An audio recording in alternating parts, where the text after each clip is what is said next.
احمده ونصلي على رسوله الكريم اما بعد فاعوذ بالله من الشيطان الرجيم بسم الله الرحمن الرحيم رب اشرح لي صدري ويسر لي امري واحلل عقدة من لساني يفقهوا قولي۔ اللہ تعالیٰ نے انسان کو جن بڑی بڑی نعمتوں سے نوازا ہے ان میں سے ایک نعمت اولاد کی نعمت ہے۔ قرآن حکیم میں اولاد کی ولادت کا ذکر ایک خوشخبری کے طور پر کیا گیا ہے۔ ارشاد باری تعالیٰ ہے، یا زکریا انا نبشرک بغلام اسمہ یحییٰ لم نجعل لہ من قبل سمیا۔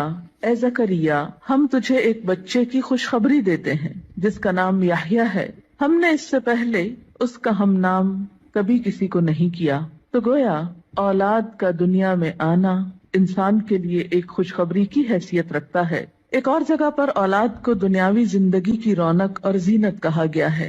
ارشاد باری تعالیٰ ہے، المال والبنون زینت الحیات الدنیا، مال اور بیٹے دنیاوی زندگی کی زینت ہیں۔ اسی طرح انسان کے لیے اولاد ایک مددگار اور ایک بہترین غمخار کی حیثیت بھی رکھتی ہے۔ اولاد سے انسان کی بہت سی توقعات بھی وابستہ ہوتی ہیں، لیکن اولاد والدین پر سب سے بڑا حق جو رکھتی ہے وہ تربیت کا حق ہے۔ اس لیے والدین کو اس معاملے میں اپنی ذمہ داری کا ثبوت دینا چاہیے، اور قیامت کے دن اس کے بارے میں ان سے سوال بھی ہوگا۔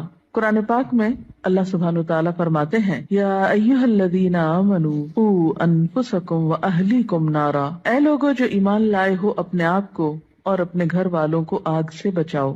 گویا والدین کی ذمہ داری میں صرف یہی شامل نہیں کہ وہ بچوں کو تعلیم دیں یا ان کے کھانے پینے کا بندوبست کریں، بلکہ ان کی ذمہ داری میں سے ایک اہم ذمہ داری یہ ہے کہ وہ ان کی اچھی تربیت کریں اور انہیں آخرت کے بھیانک انجام سے محفوظ کریں، آگ سے بچائیں۔ ایک حدیث میں بھی آتا ہے، آپ صلی اللہ علیہ وسلم نے فرمایا، کلکم راع وکلکم مسئول عن رعیتہ، تم میں سے ہر شخص نگران ہے اور ہر ایک سے اس کی رعایا کے بارے میں، ماتحتوں کے بارے میں سوال کیا جائے گا۔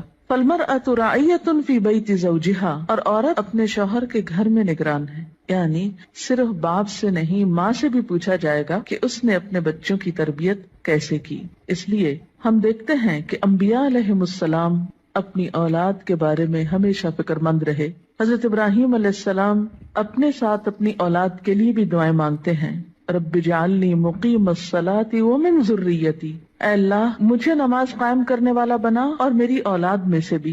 حضرت یعقوب علیہ السلام کے بارے میں آتا ہے کہ جب انہیں موت آئی تو اس وقت انہوں نے اپنے بچوں کو بلا کر کچھ پوچھا۔ قرآن پاک میں آتا ہے، ام کنتم شہداء اذ حضر یعقوب الموت اذ قال لبنیہ ما تعبدون من بعدی، کیا تم لوگ اس وقت حاضر تھے جب یعقوب علیہ السلام کے پاس موت حاضر ہوئی تو انہوں نے اپنی اولاد کو کہا کہ میرے بعد تم کس کی عبادت کرو گے؟ انہیں اس بات کا فکر نہیں تھا کہ وہ کھائیں گے کہاں سے یا رہیں گے کہاں پر، انہیں فکر یہ تھا کہ میرے بعد ان کی عبادت اور ان کی دین پر چلنے کی حالت کیسے ہوگی۔ اس لیے والدین کے ذمہ یہ بہت اہم کام ہے کہ وہ اپنے بچوں کی آخرت کی فکر کریں۔ اس لیے بچے کی تربیت کا اہتمام اس کی پیدائش کے ساتھ ہی بلکہ اس سے پہلے ہی شروع کر دینا چاہیے۔ بچہ جب ماں کے پیٹ میں ہوتا ہے تو اس وقت وہ ماں کے خیالات اور ماں کی عادات سے متاثر ہو رہا ہوتا ہے۔ اس موقع پر والدین کو خاص طور پر نیک اولاد کے لیے دعا کرنی چاہیے،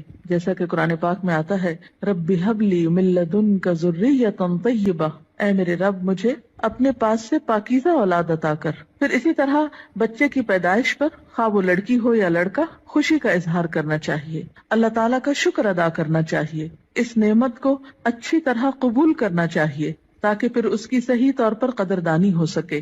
احادیث مبارکہ سے ہمیں کچھ اور باتیں بھی پتہ چلتی ہیں کہ جب بچہ پیدا ہو تو اس کے کان میں آذان دی جائے، گویا پیدائش کے بعد سب سے پہلے اس کو اللہ کا نام سنایا جائے، اس کے سامنے اللہ کی عظمت کا اظہار کیا جائے۔ اسی طرح نبی صلی اللہ علیہ وسلم کی سنت سے ہمیں بچوں کی تہنیک کرنے کا بھی پتہ چلتا ہے۔ تہنیک سے مراد یہ ہے کہ کھجور چبا کر بچے کے تالو پر لگائی جائے، کیونکہ بچہ سب سے پہلی خوراک جو اپنے منہ میں لے کر جاتا ہے اس میں بھی خوراک دینے والے کی شخصیت اور عادات کے اثرات منتقل ہوتے ہیں۔